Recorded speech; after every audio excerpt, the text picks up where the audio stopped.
The CGI on him looks amazing. Like, you know, he really looks like a real reptilian creature. Very textured, man. I tell you something, though. That nigga anatomy is different. He thick, right? Heavy. Yeah. He a video vixen in this shit. I'm trying to tell you. Godzilla always been thick, man. What is his head in relative to the rest of his body? It's that contrast where he's not proportioned like he usually was. I felt like he had more of a... He was more curvaceous? What you mean, man? All right, forget this. Coke bottle? Godzilla the stallion. The body, yaddy.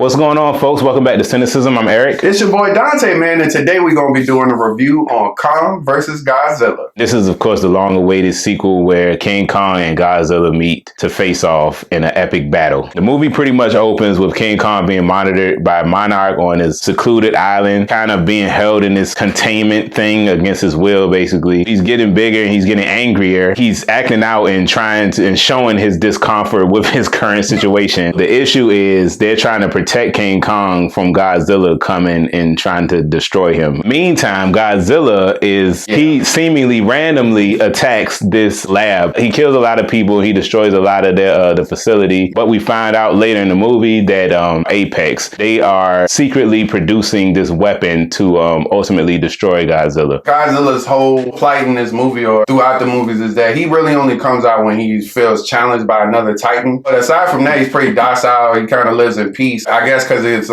like Highlander rules. It can only be one type of situation. Which is crazy because at the end of the last Godzilla movie, it seemed like everybody made peace. Like, okay, he's the king or whatever. Like, we ain't fucking with him no more. And then at the beginning of this movie, we see that he wiped out all the other contenders at some point between the last movie and now. He like killed everybody. Damn. Yeah, right. I thought this was going to be like a franchise and we were going to see some more of these battles. I will say that island where Kong ended up got a lot of giant creatures there. Oh, that's some potential. You know, there's definitely some potential there. Something gonna pop up. Godzilla, everybody knows who Godzilla is. He's an ancient reptilian creature. Sometimes I guess he seems to be on the human side, and sometimes he just be doing his own thing. Right. We don't know what he be thinking. He on his side. Like, whatever is beneficial to him, he seems to be riding for that team. The people of this world have basically deemed him our protector now against other Titan threats. When he goes and attacks this facility, everybody's questioning what's going on, why he's doing it. Well, not really. Most people's like, oh, Godzilla's going crazy, we gotta kill him. There are certain characters that are trying to figure out what warranted this attack on this Apex facility. Let me tell you something, man. When him and Kong finally meet up, bro, he was really trying to kill him. Yeah, he was. The way he was, I ain't never see Godzilla act this way before. Literally see it in his eyes, and I know that's kind of crazy to say. I'm telling you, bro, he was letting that atomic breath go, I ain't never seen him let that cannon off. Like, he was letting that bitch pop. I thought that bitch had to charge up or something. Nah. This is what you get when you try to deem these Titan creatures as protectors. You should have known. Could he ever truly be on our side? Like, we can't communicate with this thing, and he got atomic breath. It's just like, dude, you should have put contingencies in place to protect yourself. We got King Kong, who we found out about his existence in his solo movie like a few years back. He's pretty old now. Yeah. He's probably I'm sure Godzilla's still older than him, but we know King Kong is at least probably like 50 by now. And, you know, he's chilling on his little island. He has this special relationship with this little deaf girl throughout this movie who was rescued. She has a way of communicating with King Kong via sign language. The folks at Monarch just discovered this. They're basically trying to communicate with Kong through the girl to get him to do what they want him to do to basically save his life. Yeah. So they finally take Kong down to the center of the earth. Yeah. Like where they think all of these Titans came from, and they take him here to save him, you know, so he can just chill and live a normal, peaceful life without the threat of Godzilla coming for him. That's the motive that they sell to him. Like, for his benefit, they want him to go down to where he came from, maybe see some potential family members, things like that. That was a straight lie. But the truth is, like any power-hungry organization, they're out for power. And it's this power source, this ancient power source that they're aware of down there to power some type of super mechanism. Apex, right? Yeah, that's what Apex trying to do. Exactly. This Apex group I mean, obviously they got ulterior motives, which you know from the jump. The moment that somebody comes on to a mission, these organizations just for the tag along. Yeah, I'm here. I got clearance. Right, yeah. It's so obvious. I'm like, bro, can't y'all see that's a villain? Right.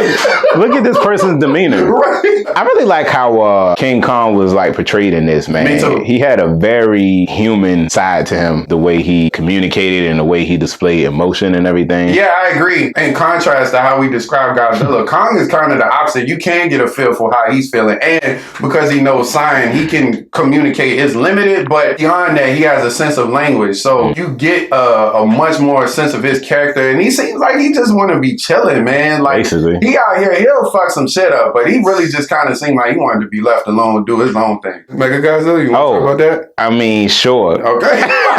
Mechagodzilla is Apex's creation, the ultimate weapon that they develop in order to defeat Godzilla and any Titans potentially, I'm assuming. They, use a lot of scientific gibberish, but basically it's a man who has a psionic link to Mechagodzilla and he's supposed to be controlling him telepathically. Of course that goes wrong. Right. And Mechagodzilla goes haywire, kills the people in charge of Apex, and then goes on a rampage trying to kill Godzilla. Let me tell you, he came damn close the way he was fucking Godzilla up. I'm talking about stomping him. That was he was literally stomping him out in the background. Out, bro.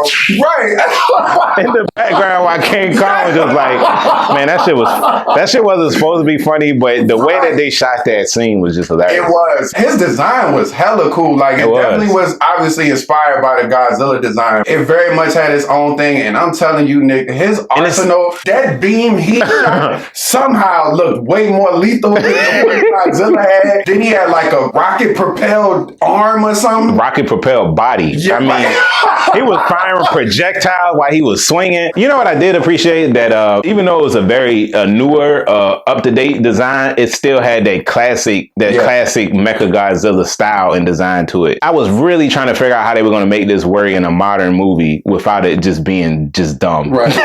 For a concept that's already out there, I felt like they brought it to current times pretty well. I didn't expect him to be destroyed. I'm not going to say it was easy as swiftly as it It was not easy. I mean, after both of them got in the fight, I mean, they started fucking him up pretty good. And he still had access to that hatchet.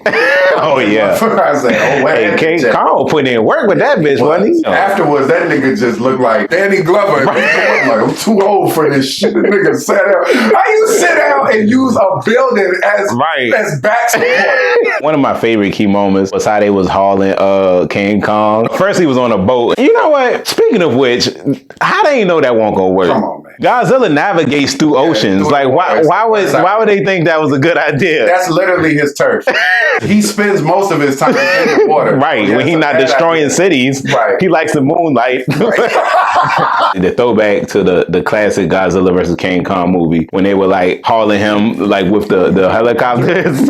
Obviously, this looked way less ridiculous. But I like the fact that they made reference to the OG movies. I think they listened to a lot of the criticism that was said in the original Godzilla movie, and even probably the last one. Kong never really had this problem, but the monsters are very prevalent here. In the past, I feel like with some of these new age Godzilla movies especially, they've been trying to hide him, you know what I'm saying, kind of keep it mysterious. But with this being the fourth movie, I guess at this point, they're like, all right, y'all know what these creatures is. Mm-hmm. We know why y'all are here. I didn't know how much of Kong versus Godzilla we was going to get going into this, and I was a little weary of that, but they definitely delivered on the Kong versus Godzilla aspect. They definitely get they brawl in for sure, especially in the third act of this movie. It's pretty much them fighting for the most part. Yeah. They try to throw the human element in there. Ultimately, you getting a lot of fighting between them two and Mechagodzilla eventually as well. But they give you a taste in the earlier part of the movie where you got that boat scene. How'd you feel about that scene, by the way? The boat scene? Yeah. I thought it was dope. Me too. Just incorporating the whole aspect of the water element, especially from Kong's perspective. He's a mammal, so he got to breathe on on land. So just adding that element into this shit. Nigga almost drowned in that. Yo, poor Kong, man. I felt so bad for this motherfucker. He was going through it in this movie. Yeah,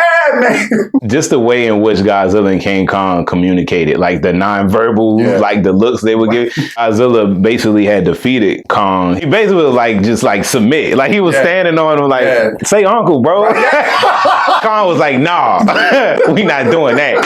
He was like, man, whatever. All right, man, I'm gonna see you when I see you.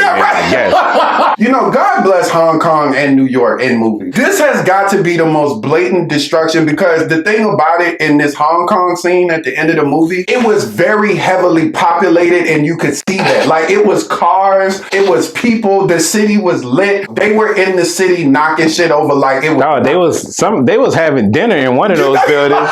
Like, why y'all even still here? Can y'all see Godzilla outside? I paid for this my last meal. Right? It's like no regard for human life whatsoever. They don't recognize us. They don't acknowledge us. We're not there to them. They just fighting. Buildings get knocked over. Niggas throwing each other through buildings like it's nothing. Remember when he passed through, I'm going to just say a vector. When they passed through that vector and ended up in that upside down world that he was originated from. He's on King Kong? Yeah, King Kong. Okay. Like, how these monkeys make this elaborate ass I don't know if they technology? I mean, was it really like, it would just look like an energy source to me, like a natural energy source. Oh, natural. Power. Yeah. You think it was a natural energy source? Nobody could make that. Okay, all right. They made the surrounding environment. I mean, they got hands. What? All right. They got hands, bro. And it clearly they got well made. Bro, they intelligent. Like, he communicating with view sign language. I ain't never seen them build a structure that elaborate, but fair enough. I mean, these are big ass primates. So, where that axe came from? You think that was? That looked like it was a piece. It looked like it was a piece of Godzilla, or maybe one of Godzilla answers or something. It looked like one of his spikes off his back or something. Oh, that's really interesting. But I don't know. Maybe they killed him in like a war. Because they said they had been in war for many years. Okay, and then that's something a primate would do. Yeah, that would make sense as to why it had the same. It was able to hold that charge from Godzilla. The same energy source. Okay, I guess the last thing I'll say is that I understand the human element in these movies, but it's just like it's so uninteresting. Like I don't care. I thought out of all of the movies, this one focused less on the human element than the previous movies. I felt like they focused more on them in the last Godzilla movie than they did in this movie, which I'm cool with, because it was a lot of monster plot point to balance. I know you have to have that element because you have to have something driving the story. You can't just have these monsters punching each other for an hour and a half. But I felt like the story wasn't as interesting, you know, and I feel like they just never really are. The one in Kong Skull Island seemed to be fine just because it incorporated a lot of Kong. I agree. I think if they had just a linear, if it was just the Kong story and Godzilla was somehow wrapped in there, they could have tied in Apex somehow. But just a main focus on one thing. But following them, then following Millie Bobby Brown, I was forgetting who was who. I was like, who is this again? Yeah. Who is that? I think it's just done more successfully when it's like from a survivalist perspective. It was handled the same way. From like them being on that island and trying to survive all the different threats. I feel like it's always done better in that vein. That's a really good point. Yeah, trying to add in all this science mumbo jumbo with giant fat ass monsters is just like, we just need bare bones. Yeah, trying to survive. Yeah, that's why I like Jurassic Park too so much. That's why I feel like those movies still stand the test of time, because it's basic human survival instinct. One more thing I wanted to mention: how they did King Ghidorah and how he was the source of Mechagodzilla's existence, basically. Yeah, I thought that was cool, and how they explained that, and I guess what his telepathic abilities were, and how he communicated with the different heads and shit. How they had his skull down there, and the dude was sitting down there in the thing. I mean, he wasn't there for long, but that was actually very creative. And it was a great throwback to that character. I actually really enjoyed Godzilla vs. King Kong. I've been waiting like a few years for this. I've been looking forward to it for a while. I thought it was better than what I even anticipated it to be. I thought it would be more clear who the winner would be, but it wasn't. They made it actually compelling for both sides. I'm gonna give Godzilla vs. King Kong a 8 out of 10. Man, I was pleasantly surprised by this movie. I didn't quite know what to expect. They did a great job of just blending the worlds, blending the characters. The CGI looks amazing, and which it would have to, because the movie focuses on these two characters so much. Surprisingly, the fights were compelling. Like, I gave a damn when they fought. I didn't think I would care. It was a lot of really intense battles between the two of them, man, and it's kind of hard to say who won. I would argue nobody did, but overall, I think I'm going to give Kong versus Godzilla a 8 as well. Do you think they're going to continue this franchise? I think that there is potential for other movies because they're going to always do that. I think I would appreciate it if they just stopped here, especially since they kind of left it more amicable. They won't. Because there's a lot more monsters and more importantly, a lot more money to be making. Probably not them fight each other. I feel like they came to some type of understanding. Yeah, they're going to have to. Next, they just double up. So it just be like a tag team match or something. All right, y'all. Thanks for tuning in to our review of Godzilla vs. King Kong. Hope y'all enjoyed that. As always, don't forget to like, share, and subscribe to our channel. And if you have any suggestions for upcoming movies, shows, or any trailers for movies that you'd like us to review, don't forget to drop a comment below. Absolutely. And you guys can also follow us on Instagram at _Cynicism. And if you guys have seen King Kong vs. Godzilla, please let us know what you thought. What did you guys think about the overall fighting aspect? Do you feel like they should continue this franchise? And if so, who would you like to see them fight next? We'd like to know that as well. Also, I want to know who you're a bigger fan of, Godzilla or King Kong. It's a toss-up for me. It just depends on the situation, I guess. I've always been more of a Godzilla person, but I feel like in recent years, I'm leaning more towards Kong. We appreciate y'all, man. Yeah, thanks. Peace. Peace.